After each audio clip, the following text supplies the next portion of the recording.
Ladies and gentlemen, boys and girls, welcome to lesson 2 of Sinai and Civics. Today's class is going to be specifically about the roots, the origin, and the novel idea of every human being is created equal under God. You tell me that's an obvious thing. What's the big deal? Of course. The answer is it's not obvious. It is a big deal. And it was an absolutely revolutionary idea going back many, many years. We're going to look at that history and we're going to look at the amazing stories that the Torah talks about and the lessons and the principles the Torah teaches about this concept of all men, women, children are created equal. And we're going to be exploring that today. And based on that premise and that rule and that foundation, many of the laws and the values that this country has been founded on is an offshoot of the value of equality. So without further ado, we're going to start right away on page 30. Page 30, 31.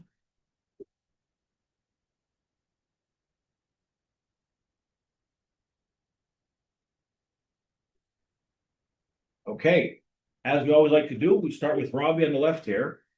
Robbie, lesson 2, the roots of equality, introduction. In our previous lesson, we discussed the Jewish influence on America in general terms, learning how the founders of America, as they embarked on building a better society in the New World, viewed their project through a Jewish biblical lens and sought to emulate the Torah. Today, we will turn our attention to a specific fundamental American value and explore its Jewish roots and meanings. Beautiful. So in our previous lesson, we looked at the Jewish ideas that shaped America. Today, we're going to look at the roots of equality. So let's look at on page 31, exercise 2.1 lists the 3 most fundamental American values, in your opinion, in order of importance. If you want to raise your hand and verbally say them, you can do that too. Life. George. Life. Protecting life. What do you mean life? Pursuit of happiness. Life and the pursuit of happiness. Take life first. Take life first, okay? Freedom of religion. Freedom of religion. Okay? Speech. Freedom of speech. Okay? Separation of powers, perhaps? Yes.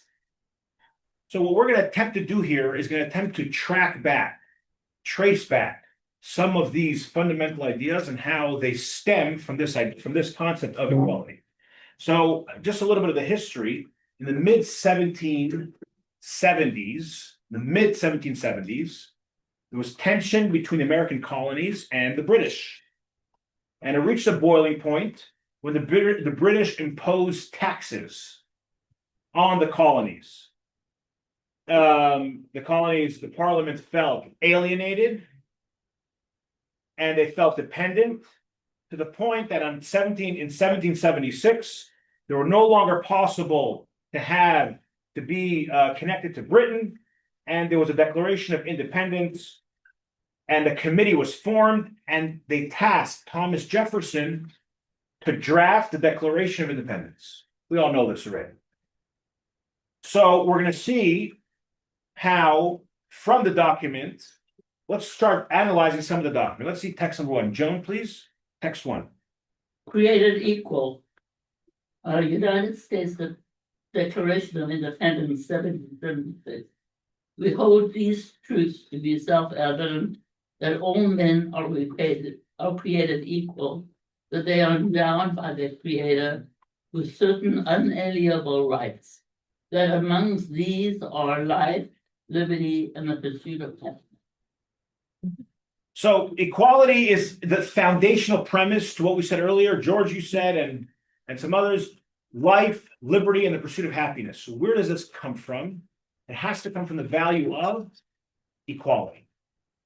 Because if we're all entitled to life, liberty, and the pursuit of happiness, that means that we're all equally equal. Unlike some other theories that we're going to explore today.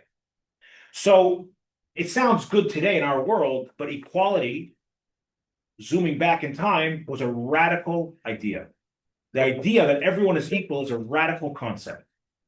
Let's look on the next section, section 2. Ron, if you're up for reading, the ancient hierarchy, where we're going to explore some of the history of how the world was before this idea of the Torah was introduced. Go ahead.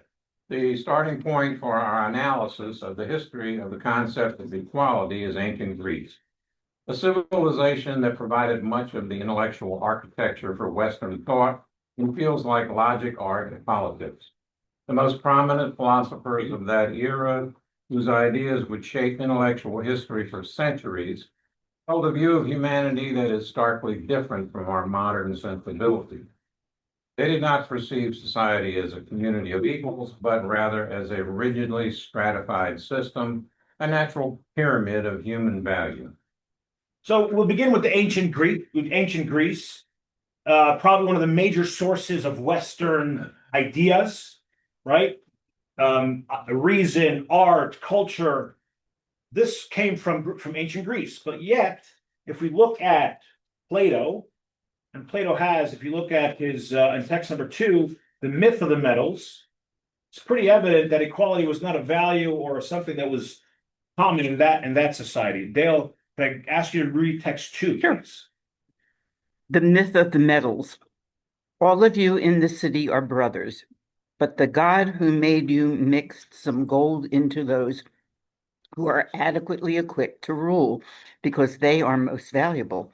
He put silver in those who are auxiliaries, and iron and copper in the farmers and other craftsmen. For the most part, you will produce children like yourselves, but because you are all related, a silver child will occasionally be born from a golden parent and vice versa.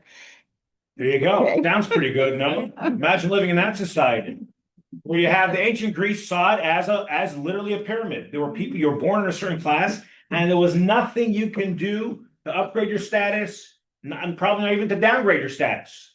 You were born there, and if you're born if your metal was gold metal and you were made up of gold, you could probably do no harm. You could treat people the way you want. And if you're born on the bottom, you just were destined to be there. And what's interesting in Plato's words in text 2, this is not something that he feels is something that he justifies logically. He puts it as God-given. God bestowed upon you a certain metal and a certain status, and that it's God-given. That's how twisted this ideology is. That it's not just this is, oh, you're born this way, this is kind of the way society works. No. God put you here to stay there. Mm-hmm. That's the radical idea. So just like nature, you have human beings that feed off, I don't know, plants, animals. So what's the difference? Certain human beings will feed and abuse and exploit other human beings.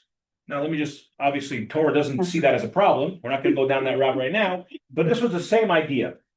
Now, to tie this in, I don't want to get into this too much, but this also ties very much into the whole pagan societies at the time, which believed in different gods, and certain gods are stronger than others, and it's just the way it is. And you have, gods that are competing with each other, but they're just gods that are stronger and gods that are weaker. This also fits into the whole pagan concept. I don't want to spend too much time on that. But what we do see is that definitely, yes, a lot of our Western world comes from ancient Greece, but this idea of equality was not something that ancient Greece contributed to Western society. We'll see what did, but for now, we'll see the difference. So what are the ramifications of this Plato idea of inequality between human beings? How does that affect day-to-day life? So we're going to see on figure 2.1 on page 33. Do you have a book you want to read? Okay. Okay. So if you can just read maybe that figure, implications of. Implications of the social hierarchy. Abuse of the powerless is number 1. 2 is inequality before the law. 3 is lack of universal education. There you go. So these 3 ideas, abuse of the powerless, as I said, this is a logical flow from the idea that, yes, The lion will eat the goat. Right. Okay, it's part of the world, nothing to do. Now, the inequality before the law means, yes, if I steal, I'm gold, I can do whatever I want. But if you do something, there's no equality before the law. There's one law for me, one law for you. And finally, education is only reserved for the highest members of society. You are going to study, you're going to use your brain. You need to go and do, I don't know what. I was in Kenya for one of my rabbinic interns in 2014, I believe, for Rosh Hashanah Yom Kippur. I went there for 2 weeks, and we were living on the compound in Nairobi. We were student rabbis. This is one of the I think the oldest synagogue in the continent of Africa, maybe almost 200 to 150 years old. And there were people working in the compound, and they were obviously locals. And I was looking at them, and my mind was boggled by the lack of identity these people had. Like, remember, we would eat breakfast, and I would give them like a cup of Coke. They were the most happiest people on planet Earth to receive a cup of Coca-Cola, right? And it's like, in those societies, these things still exist, right? But this was the way of the world for thousands and thousands of years. So education is reserved for a few. So when you have this fundamental idea, like Plato had, of different classes and different people fitting different levels, this is the effects, the ramifications of inequality, right here on the screen. Okay. But the Torah had a very different idea, and we're going to explore some of the Torah's sources. Raisa, please. No? Okay, George. The Torah, equality, evolution. Into this deeply entrenched world was philosophically justified system of human hierarchy. The Torah introduced a single transformative sentence. It is a statement so simple that its revolutionary power can easily be missed. It is a proposition that would, over time, challenge the very foundations of the ancient world. So it's a simple statement, but this statement was, when it was delivered many, many years ago, and Moses wrote it down for the first time, 3,500 years ago, and it persisted. Yes, at the time, the world didn't adopt it, but those words that we're about to read in text number 3 were the words that eventually made it into our Western society we live in today. So, George, why don't you read text 3 as well, please? And God created the human in his image. In the image of God, he created him. Male and female, he created them. So here we have the famous words. I'm sure you guys heard this. We're created in the image of God. That God created male and female, B'Tselem Elokim, in the image of God. What does that mean? Humanity is created in God's image. So when you're in the divine image, hierarchy collapses. There's no room for hierarchy. We're all created equal under God. Red, blue, green, white, black, orange. Doesn't matter. Smart, not so smart, gold, silver, copper. The Torah said this straight up so many years ago. Every human being created equal. Radical idea. Absolutely radical. Unheard of. Let's look at text number 4. Fran, please. The Jewish Revolution. A sentence was uttered that heralded the greatest paradigm shift in the story of mankind. So God made man in his image. In the image of God, he created him. Male and female, he created him. This single proposition was an explosive charge at the base of the entire structure of the ancient and medieval world. It took millennia for its potential to be realized. But once stated, the rest was inevitable. From it would flow the great ideas that changed the West, the sanctity of human life, the dignity of the individual, human rights, the sovereignty of justice, the rule of law, and the idea of a free society. Nothing could have been more counterintuitive. That kings, rulers, emperors, pharaohs were the image of God. That much the ancient world knew.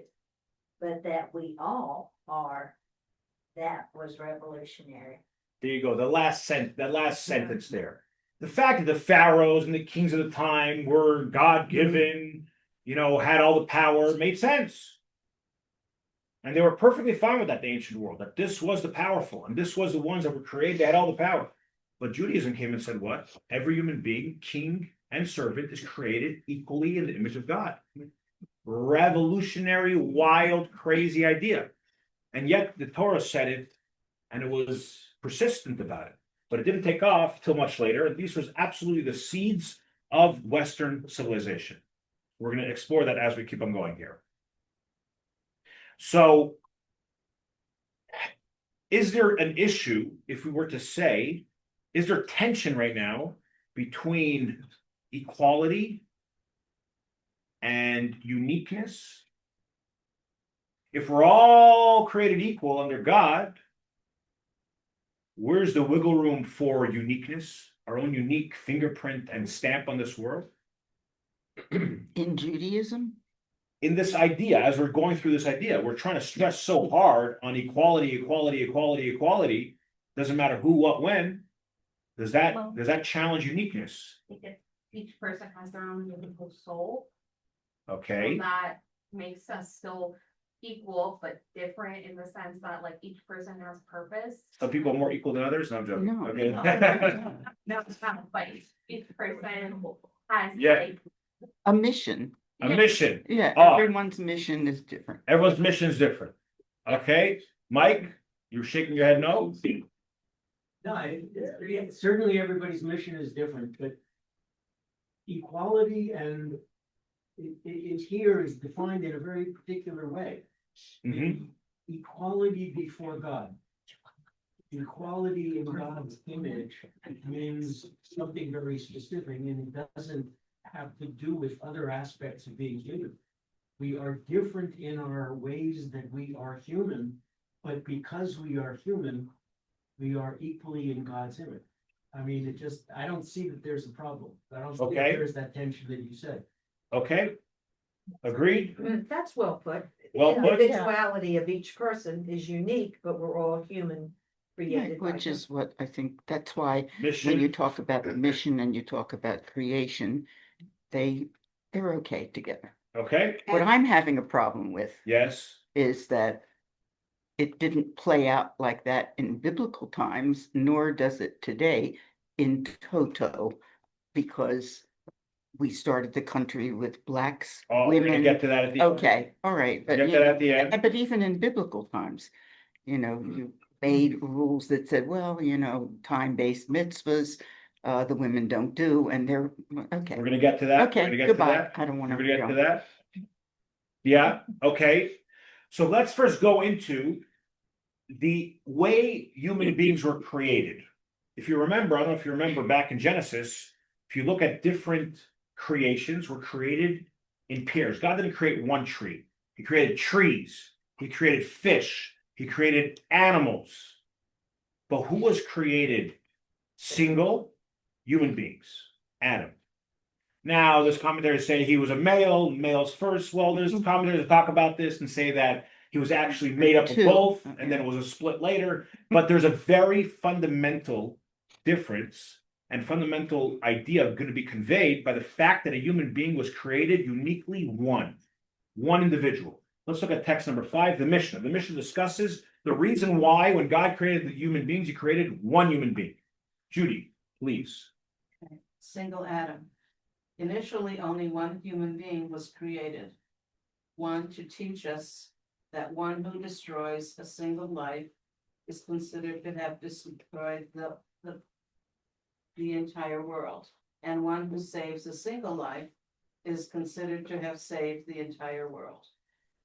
2, to maintain harmony among humanity, that one person would not be able to say to another, my progenitor is greater than yours.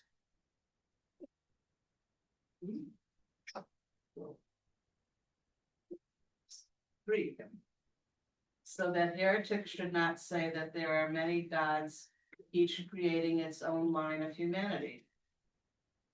And 4, to communicate the greatness of God, for when a person mints many coins from the same mold, all the coins are alike. But God mints every person through the mold of the first human. And we are no two people are alike. Therefore, every person must say, the world was created for me. Does it sound like a narcissist? We'll get to that last one. Get to that last sentence in a moment. But there are 4 reasons why, the Mishnah tells us 4 reasons why God created human beings as a single creation first. We'll go through them quickly. Number 1, if someone destroys a single life, it's considered that he destroyed the entire world. Number 2, to maintain harmony among humanity, the people shouldn't say, oh, my progenitor is greater than yours, which, by the way, is dealing with what we just read about Plato with the inequality. Number 2.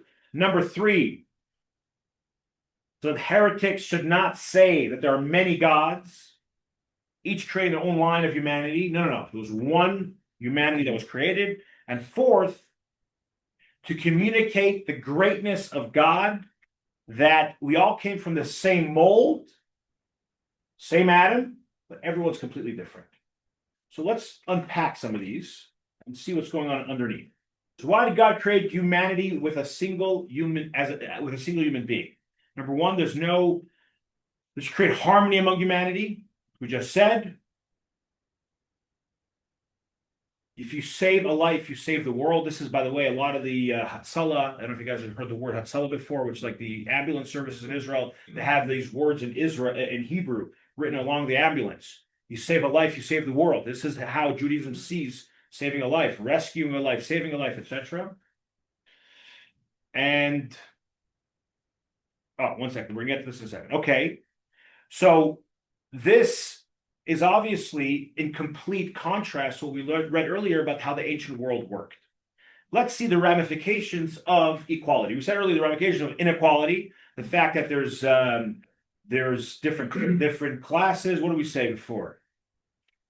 The ramifications of inequality. You're stuck. No mobility. No mobility. No mobility. We said there's abuse of the powerless. Yeah. Inequality before the law. Lack of universal education. Right. Now the ramifications of equality. Let's see.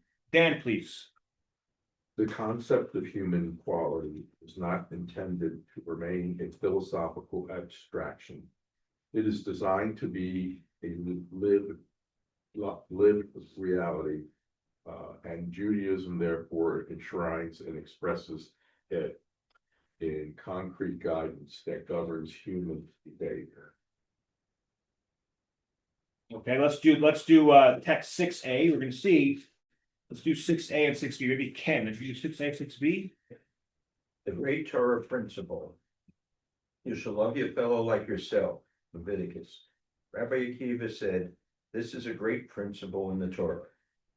Then Isaiah said, the following verse conveys an even greater principle. This is the written account of the descendants of Adam. When God created Adam in the likeness of God, he created him. Genesis. Hold on, pause for 10 seconds. So we always know the golden rule. What's the golden rule? Don't do unto others. Do unto others as you want. Or the positive or the negative, but the golden rule, right? By the way, the original golden rule in the Talmud is in the negative. Yeah. Don't do unto others what you wouldn't want to be done to you. It's a little bit stronger than do unto others what you want to be done to you, right? It's a little bit stronger when you say it in the negative. But what does Rabbi Akiva say? Rabbi Akiva said this is a klal, this is the great principle of the Torah. Rabbi Akiva even goes a step further and says that the rest of the Hillel says the rest of the mitzvahs are commentary. This is the main mitzvah of the Torah. But Ben Azai, as it is in all Mishnaic and Talmudic discussions disagrees.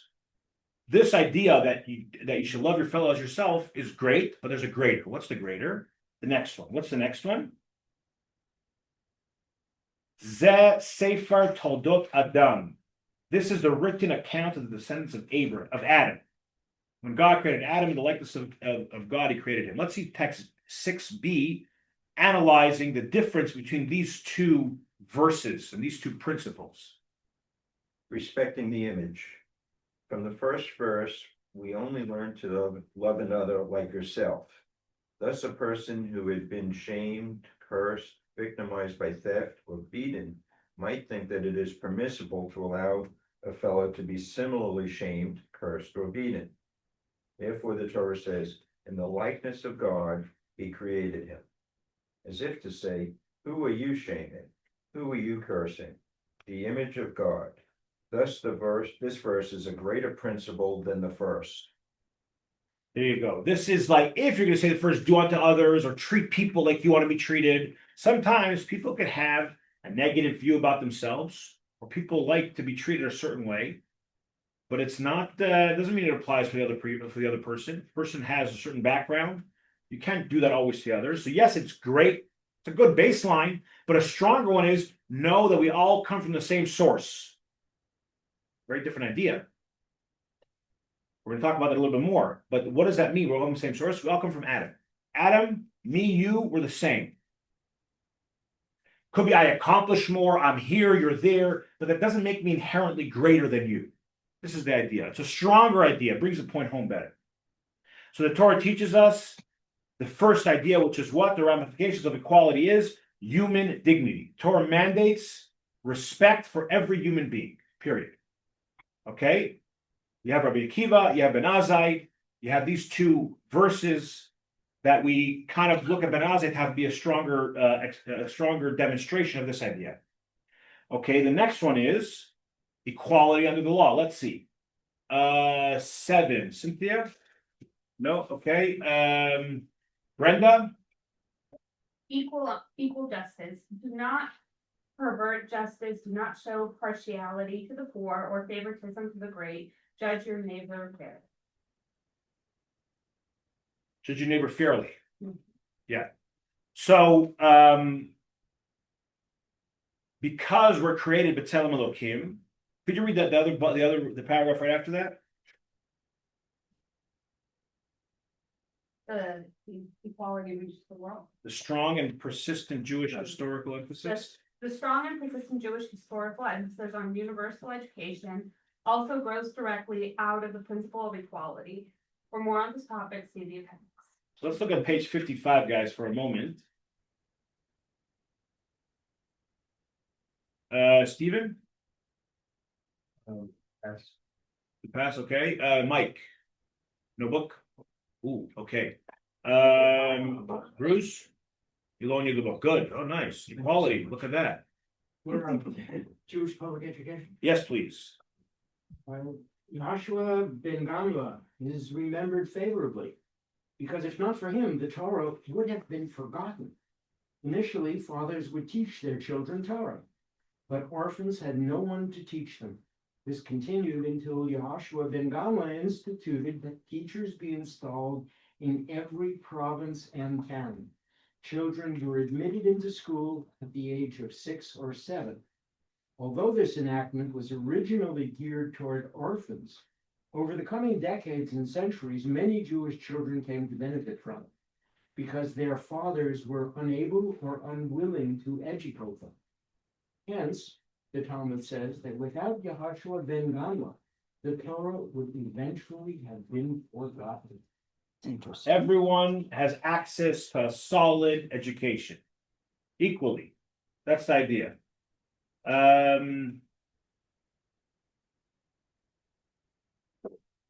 Bruce, what's your wife's name? Eileen, sorry. Trying to get your attention. Would you read this text number 13 there, the next one? Yes, do the next one, 12, 13, right after. I know, just go to 56, the next one, under the same, we went to the appendix, the next one in the appendix. Oh, 56. Yeah, sorry. Education was considered a religious duty. Illiteracy was almost unknown among the Jews, and even the illiterate had the profoundest respect for learning. A universal system of education had existed in Palestine since the 1st or 2nd century BCE. And Josephus had explicitly avowed, our principal care of all is this, to educate our children well. That early ideal was never lost sight of.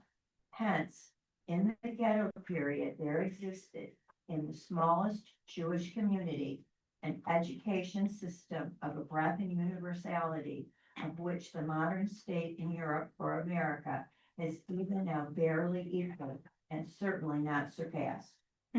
So we have two ideas here. Number one, we spoke about human dignity. Number two, we spoke about the idea that equality before the law, like we just said. And number three, we had two other sources from the appendix about the equal access to a high quality education, despite your background, despite anything. And maybe even this idea was what trickled down into this country. This idea that everyone, you're living here, you have access to the public school system, which is a quality education. Okay, now let's talk about when equality entered the world. I know you guys are all gonna might jump up and shout, but before we do that, we're gonna play a video. Too loud, right guys? Too loud? Right at the beginning, the Torah teaches that every human has inherent value. Each person is created in the image of the divine. Not just kings, not just nobles, everyone. It was a radical idea in the ancient world, and it remained distinctly Jewish for millennia. Christianity absorbed many Jewish concepts, but for centuries, this one didn't become a central defining doctrine. So how did the ancient Jewish concept of human equality become a cornerstone of modern Western political thought?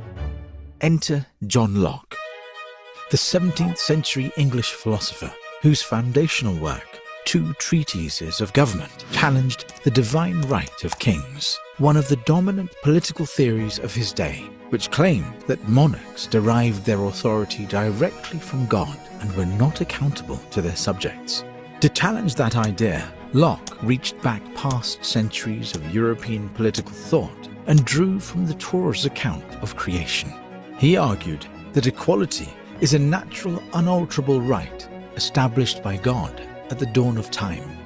Human beings, he writes, are all the workmanship of one omnipotent and infinitely wise maker, furnished with like faculties, and therefore there cannot be supposed any such subordination among us.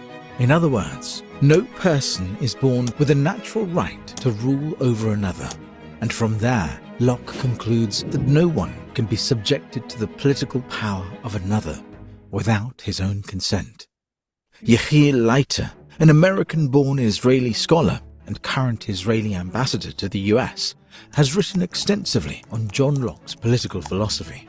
He explains that according to Locke, the basis for equality is theology, not logic. And went through the two treatises of government, I found something absolutely amazing. The first treatise, which is almost entirely Hebrew Bible sources, the most quoted source in the second treatise, which is the basis for his entire political edifice, is also Hebrew Bible. Because if you begin your entire philosophical, theological, political edifice with, in the beginning God created, all of humankind are God's creations, then you naturally base the notion of rights on equality. You base the notion of freedom on equality. Man is born equal and man is born free. You have the human being the product of God, if you will. God mixes his labor in creation, therefore we are his. We can't be taken away by an arbitrary and absolute monarch. We cannot have our rights deprived because they are inalienable. I mean, just think about that, the concept of an inalienable right. The idea of an inalienable right comes from Locke because you can't take God's rights away. That's where inalienable right comes from. Locke's conclusions are the bedrock of modern liberalism. and they come straight out of Genesis. These ideas, radical in Locke's time, leapt into the heart of the American experiment. The founding fathers enshrined his biblical argument for equality as a foundational American value and a self-evident truth in the Declaration of Independence. If you take a look at the two treaties of government and you compare it with the Declaration of Independence, what you find is that whole paragraphs are pretty much copy-pasted from the two treaties into the Declaration of Independence. The Declaration of Independence is a thoroughly Lockean document. Today's Western idea of equality rests on a Torah truth. Every human being is created in the image of God.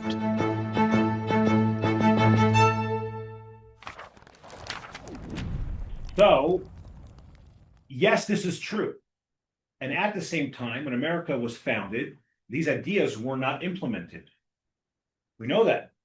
It took until 1857 for the Supreme Court to come with the ruling against that. This was actually 1857. The Supreme Court came up with a ruling that to abolish that to put a federal ban on slavery, they took away the ban. You're not allowed to put a ban on slavery, and they actually said that Black people were not citizens, etc. However, while this is true, it is also true that America was divided about this. And after that decision in 1857, the northern states went to war, and that's what led to Abraham Lincoln, his anti-slavery Republican Party campaign in 1861, to do what? To fight this very idea. So yes, it wasn't implemented in the beginning, but that was absolutely a value that maybe took some time to implement.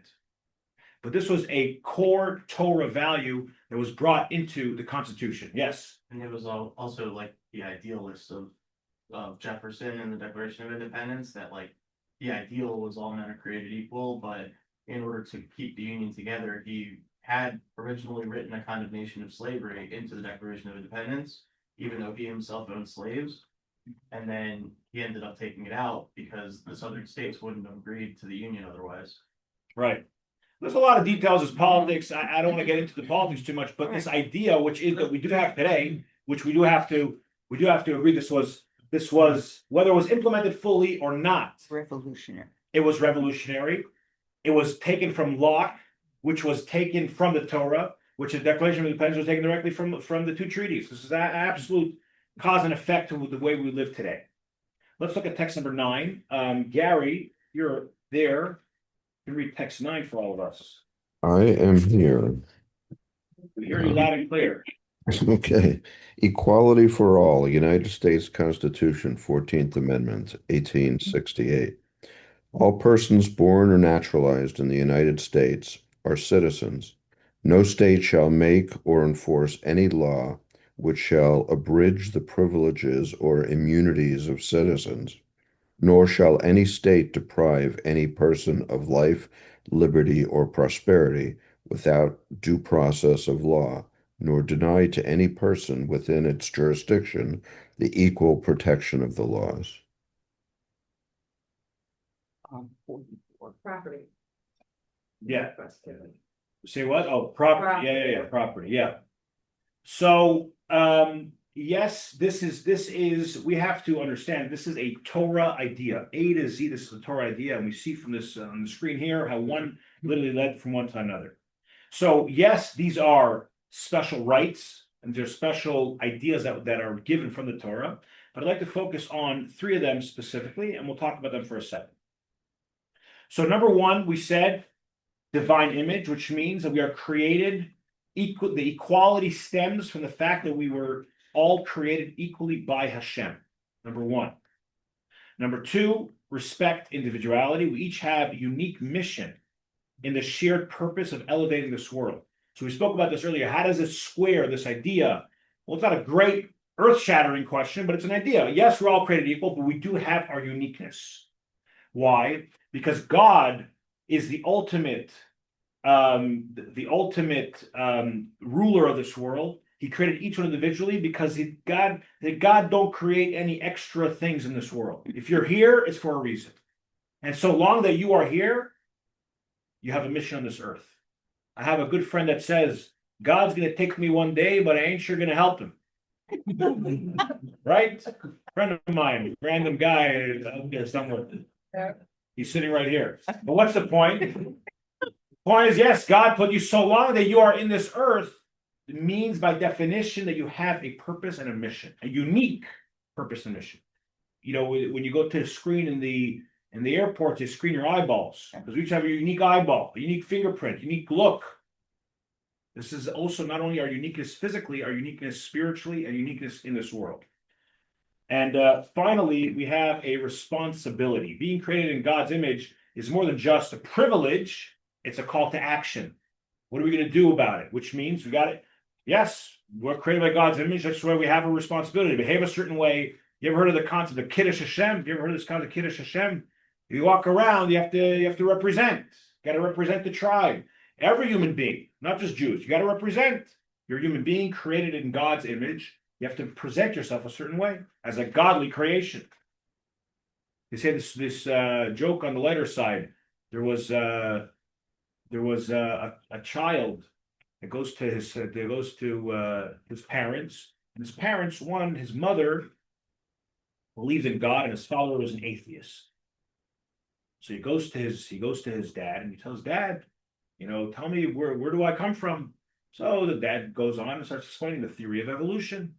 That there was a big bang, and then we started with a little bacteria, and eventually became over billions of years, and here we are today. We came from the apes, the monkeys. Eventually, this is who we are. Okay. He goes to his mother. He says, "Mama, where do we come from?" So his mother opens up the Bible, starts quoting the verses. What do you mean? God created the world in 6 days. 7th day he rested. On the 6th day, at the end of creation, he created human beings. We come from a direct creation from God. So this kid's confused. Which one is it? So he asks his mother, I understand. Dad told me we come from the monkeys. You tell me we come from God. He says, no, Dad is describing his side of the family. That was, you got to. Anyway, two opinions to everything, right? All right, Robbie, please. Section 6 and text 10. We conclude with a discussion of practical takeaways from the concepts of creation in the divine image and equality. Actually, Robbie, I made a mistake. I know there's one more person online. Ginger, would you be able to read text 10? There you go. I don't have the book yet. I'm sorry. Oh, okay. It's in the mail. I promise. Okay. Said that last week too. But it's, all right, Robbie, please. Text 10. Right, text 10, page 46. As God clothes the naked, as it is written, and God made garments of skin for Adam and his wife, and he clothed them. So should you dress the naked. As God visited the ill, as it is written, God appeared to Abraham in the plains of Mamre, so should you visit the ill. As God comforted the mourners, as it is written, and it was after the passing of Abraham, and God blessed his son Isaac, so should you comfort the mourners. And as God buried the dead, as it is written, and God buried Moses in the valley, so should you bury the dead. So the idea that we're created in the image of God primarily is a responsibility. You're created from the image of God, so behave like God would behave. God clothed the naked. God took care of the sick. God went out of his way to help other people. Be like God. Be like your creator. So yes, it's amazing, and it means a lot of things. It means equality, but it also means our sense of responsibility. Rabbi, I've got a question about that. Go ahead. So you can take that to go the other way. So for example, if you're created in the image of God and you're a person who isn't quite living up to the standards that one expects, can you then conclude that that's still in the image of God and God may have those faults as well? Getting into a deep discussion here.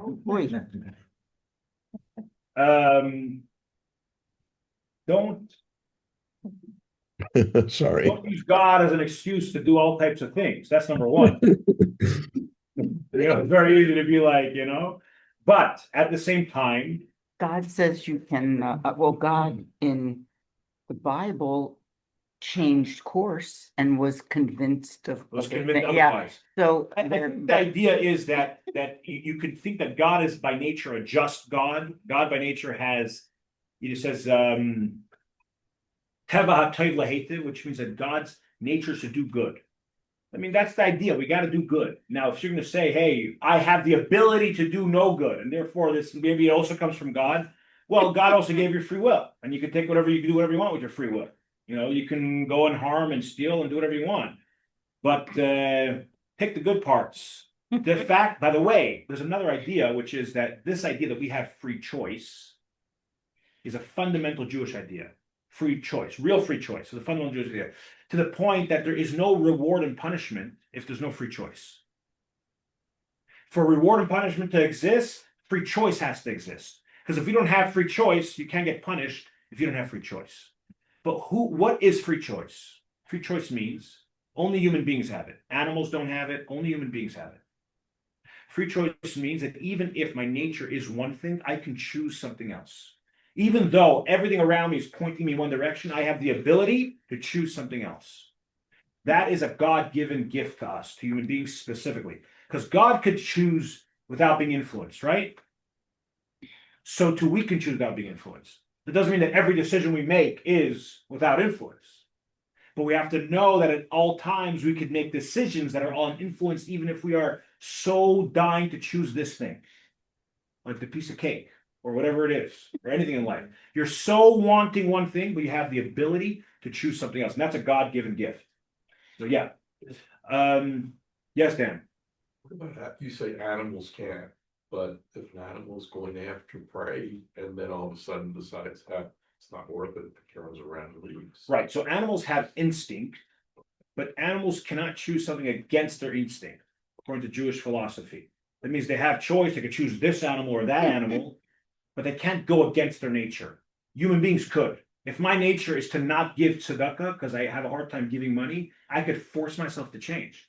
If my nature is to eat everything I see, I could force myself to change. If my nature is that I'm a very emotional person, I could move to be less. Or if my nature is that I'm like cold like a rock and I never have emotions, I could move to start having.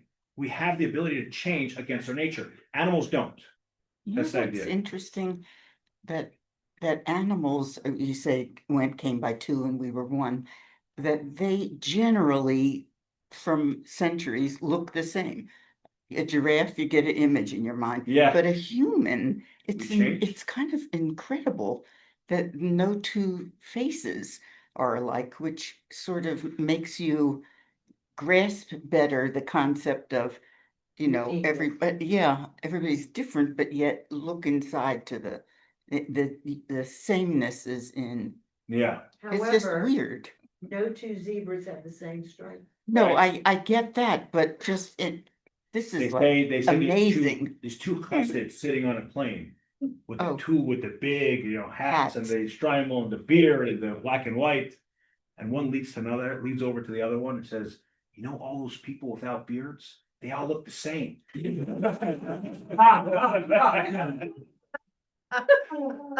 Okay, Joan. Yeah. You really The power of every action. gold. We should always consider ourselves and the entire world as equally balanced between merit and guilt.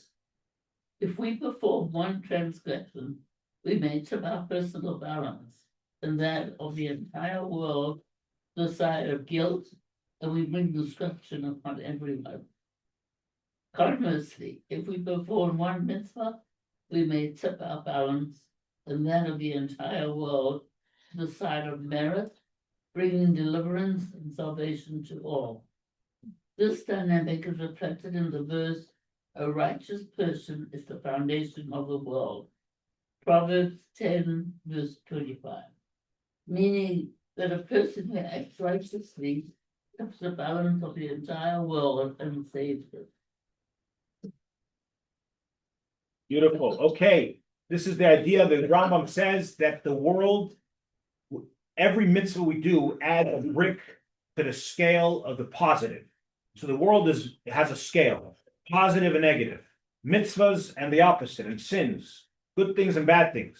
And every good thing we do, we add a brick or a weight to the good side. When the world equals more than half of good, then Mashiach comes. So the Rambam says we should look at every act we do, every mitzvah we do, as the one weight that's going to tip the entire scale for the entire world and bring salvation to everybody. That's responsibility. I'm about to make a bracha. I'm about to give tzedakah. I'm about to help. I'm about to call. I'm about to do. I'm about to see. I'm about to whatever. That could be the thing. That could be the breaking point, the straw that broke the camel's back. Could be. Okay. With that, we conclude lesson 2. We'll do a little video to summarize. Lesson 2. The roots of equality. 1. While modern society regards equality as a bedrock value, ancient societies rejected this concept, believing that some people were born to rule and others were born to be ruled. 2. Discriminatory ideas led to discriminatory practices. In ancient societies, this translated into abuse of the powerless, inequality before the law, and mass illiteracy. 3.